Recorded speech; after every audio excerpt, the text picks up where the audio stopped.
ইসলামী bank থেকে 950 কোটি টাকা আত্মসাতের অভিযোগে নাবিল গ্রুপের চেয়ারম্যান আমিনুল ইসলাম সহ 30 জনের বিরুদ্ধে মামলা করেছে দুর্নীতি দমন কমিশন।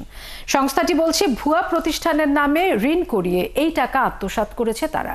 অন্যদিকে ইউসিবি ব্যাংকের 15 কোটি টাকা আত্মসাতের অভিযোগে মামলা হয়েছে সাবেক ভূমিমন্ত্রী সাইফুজ্জামান সহ 28 জনের বিরুদ্ধে।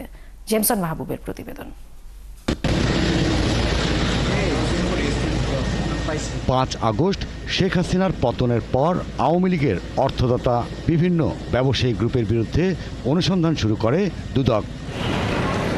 সেই তালিকায় আছে নাবিল সহ 10 ব্যবসায়ী গ্রুপ। শিয়া বাটার ও ভিটামিন ই সমৃদ্ধ লিলি হালাল বিউটি সোপ, তারুণ্যময় উজ্জ্বল ত্বকের জন্য।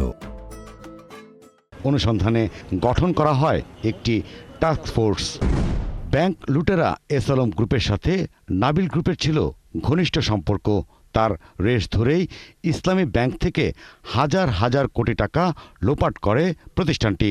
তবে এস আলমের আশীর্বাদ পুষ্ট হওয়ার কারণে বিগত সরকারের আমলে নাবিল গ্রুপ ছিল ধরাছোঁয়ার বাইরে।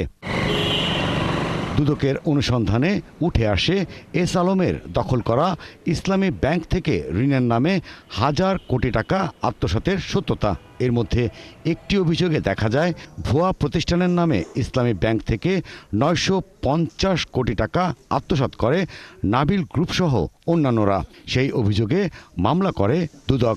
আসামি করা হয় নাবিল গ্রুপের মালিক আমিনুল ইসলাম সহ 30 জনকে।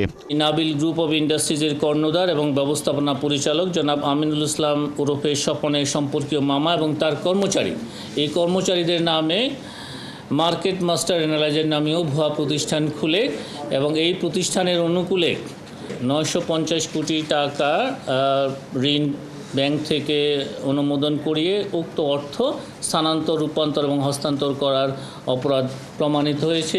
এদিকে ইউসিবি ব্যাংক থেকে কাগুজে প্রতিষ্ঠানের নামে 15 কোটি টাকা আত্মসাতের অভিযোগে মামলা হয়েছে সাবেক ভূমিমন্ত্রী সাইফুজ্জামান সহ 28 জনের বিরুদ্ধে। 134 কোটি টাকা সন্দেহজনক লেনদেন সহ অবৈধ সম্পদ অর্জনের অভিযোগে জিজ্ঞাসাবাদ করা হয় সাংবাদিক মুন্নি সাহাকে। জিজ্ঞাসাবাদ এটা আমাদের অনুসন্ধানকারী বা তদন্তকারী কর্মকর্তাদের রুটিন কাজ। সেই রুটিন কাজের অংশ হিসাবে আপনারা যাদের কথা বলেছেন তাদেরকে জিজ্ঞাসাবাদের জন্য আজকে এখানে তাদেরকে ডাকা হয়েছে।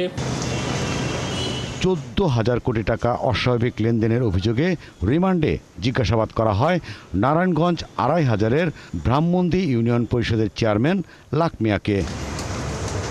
জেমসন মাহবুব, 71, ঢাকা।